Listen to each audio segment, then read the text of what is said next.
Hello people, right, after I'd done my musings video, as it were, trying to see what was going to happen on cable, previous video to this one, I actually took another trade, short trade. I was analysing the charts live, as it were, and sorry for all the lines and spaghetti junction, but as mentioned many times now, all I do is add break support and resistance as it appears. That's easy to do when you're just drawing it on the top and bottom of candles. So clearly what happened is we'd got this lower high here. Remember, I was talking about the potential to be to the long side, but with absolutely no power in terms of momentum, and that's why it's useful having something like a stochastic or an RSI on your charts. I never used to. I added it back in to make explaining what I was doing easier, and actually it's made trading easier as well. So some indicators are worth having on your charts. So, and at this point as well, when I finished the last video and I was talking about this not having the power to go up, if it's not got the power to go up, then it's going to go down, isn't it? And remember, I talked about drawing my ascending and descending trend lines, where you can see price attacked it there to the pip.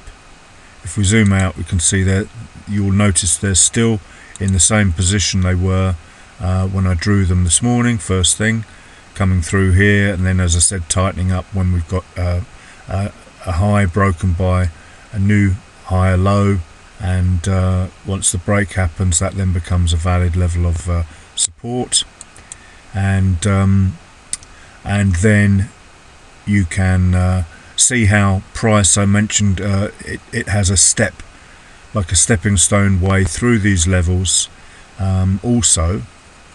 And then as time has moved on, we're on a 5-minute chart, so it's looking a bit messy now. I've tightened up another ascending trend line connecting here to here to here as the lines have broken. So this one became valid when that high was broken by the price here. And as you can see, all the levels drawn on, this is a daily low. Old support gets tested as new resistance. And then we've got a daily high up here. Stands to reason that's going to be a potential target. Once you've come through an H1 level reversal, you need to test the H4 above it in order to go any further. And then once you've broken the H4 with a close on the H4 time frame, you can then attack the day one. Now, there's no reason for price to attack these levels, and I've actually taken FXI pivots off my charts, so I can't see the R1, R2 and so on and so forth, and the pivot. I could put it back on, I suppose. It'll make the chart even messier, but it's usually on there. So, and what I'm finding that useful for now, and I've never done this in the past up until when I started making these videos, use the FXI pivot for trading, I mean, is that once it gets through R1, then it stands to reason it might attack R2. Look, there you are. There's R3 up the top there, and lo and behold, where did price go to? So they do have a massive value. Here's R2, used it as resistance, come back, used it as support to continue on up. So they're brilliant for just support and resistance, really. So I'd never really used them before, so another useful, really valuable tool added into my trading toolbox. So they've been on and off my charts for 15 years, and now I'm seeing added value, as it were. So more opportunities, and all it is just pure price action trading. I always trade the same reversal, candlestick reversal method. So there was a candlestick reversal way up here on the 5-minute chart. Just before I started making the video, I noticed one on the 15-minute chart here. Low, high, high, low, high, high, high, low, lower, high. Just keep singing this song. That's an inside bar, I know. Lower, low and close. because it's a late day, this would have been an end of day trade, if you like, potentially. R3 is a very, very good level to consider shorting off of. The daily range isn't quite up to the 20-day daily range, but I bet it if I change that to the 4, and I need to do that, or the 5 indicator list. Oh no, that's the wrong P2E I want. Change that to the 5, which is a week, 5 days, and I bet it'll be nearer what we expect. Yeah, 121, 129. I must remember to do that on the template next time. So that's good. Use your daily range as an indicator of when the price might run out of steam. Use the R3 when it might run out of steam. Remember, of course, that when you're on this is a good trending day. If you're in a sideways day or a pullback day, a pullback, you know, generally you could expect 50% pullback or something, so 50% of the daily range, and you'll have a range on the chart as opposed to a good looking trend like this. So, you know, all of these things come with experience, guys. So this is continuing down now. We've got the big round number here, the 126, which is likely to have a lot of action like it did when it was coming up to it. Nice sideways range there. This is clearly the accumulation stage of this. You've got to swing 1, swing 2, swing 3, swing 4, swing 5. We're into a 6th swing here actually, so or you could change your song to swing 1, swing 2, swing 3, swing 4, swing 5. So trends are quite discretionary, but if you apply your knowledge of price action as well, you will, and the candlesticks, especially on the higher time frames, then you tend not to need to worry about the sort of the discretionary nature of trying to identify the exact number of swings, because you're doing that with the candlesticks. Remember, that's swing 1 up, swing 2 back down, swing 3, and then swing. It's failed to go any further. This is swing 4. And then you'd either have swing 5, it goes long again, if you didn't have the, you know, the fact that it was turning around, it's late in the day, and then it will continue on up. But what else? Well, so I'd drawn these on, and lo and behold, the price came back to test it, and then it broke it. On the lower time frames, you can see the clear break.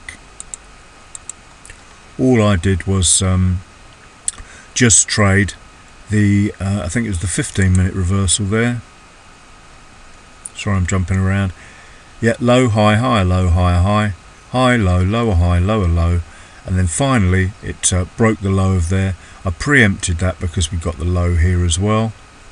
And I did enter, apologies, just on the momentum move actually, again using the indicators. We'd actually come through, you can see actually here as well, although I didn't trade this bit, I traded the 1 minute. You've got the bust, pullback, break. So there was another 10 or so pips there, I should think, from that candle there. 7 pips, 6, maybe 5 less spread. But the point is, the trade was called in the previous video.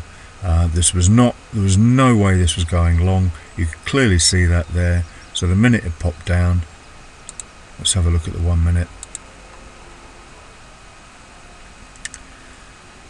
Pulled back, and yeah, I hit the red one there, to be honest with you, and just, well, what can I say?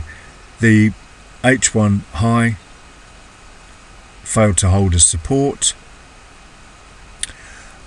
This hadn't pulled back, remember. Oh, I remember now clearly. I had a little bit of drawdown, which I don't like, but we hadn't reversed to the long side. We held it had not closed prior to my trade. You know, this pullback here, high, low, lower, high, lower, low, low, high, higher, low, higher, high, higher, low, higher, high. It needed to close above that level there to be a valid reversal to the long side. It held prior to my entry, So I took a chance and entered. Hang on, I'm looking for the there. And even this one held as well, although that was after the event. I remember looking at it. The close of that candle was 125405. The high of that line was 125406. That's crazy. But that's what I stare at and watch for years and years and years to develop this method. So even though I entered because this had held, and you could clearly see the rest of it, high, low, lower, high, lower, low. It was trending down strongly. This was looking fantastic as well. I wanted the trade because I'd done all that analysis on that previous video with you. Everything was right to go short on that. So then the additional 2 trades I took were, where did that one go?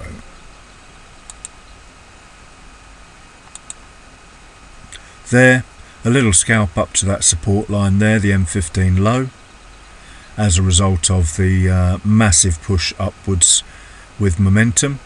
And here we've got the burst up. Remember, that was my previous trade just then. That was the first trade of the day there. We had the burst up, the pullback. We confirmed up with this candle here. High, low, lower, high, lower, low. Low, high, higher, low, and finally a break and close. Hit the trade with the momentum indicator, went for the support level there. As you can see, it went up a lot further, but I'm a scalper. That was 5 pips, or maybe more, 6 pips net of spread, I think, I seem to remember. And then the final trade for today, oops, now I've messed up my, bear with.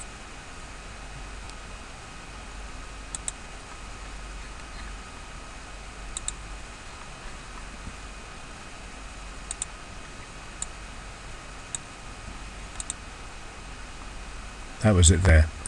So it's once again it was this indicator with the breaks of levels here, and got a little bit of drawdown on this one, but again it was no more than about 10 pips, I think, which is easily manageable.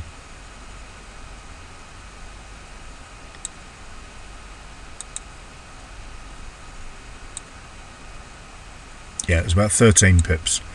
And another 7 or 8 pip winner, I think that one was. Hang on, let's have a look. 646, 699. Yeah, 5.5 pips. So, bearing in mind I only need 5 pips to make my daily bread, as it were. So I've done that 4 or 5 times over today. So, make your plan. That's your lines. It's a lot less messy first thing in the morning, and then just let price come to you. That's my advice. It is worth the effort, guys. Oh, and I forgot to say as well, this always gets checked before I take my trade as well. This is a leading indicator. In other words, I look at this to find out my currency pair I'm going to study, and then I get down to grips with it. Make sure this coincides, and as mentioned in the previous video, guys, this was always going to be a long day as far as I was concerned. Scalps short, yeah, of course, don't worry too much about that. All I'm looking at is this. We had the burst up, remember, pull back, then it broke the high yesterday, and what do we know that does on every time frame? Burst and break, burst, pull back, break and close. You're in for a good day. So this could probably be traded on its own, guys, using that, and there's probably loads and loads more secrets this little thing's got going for it.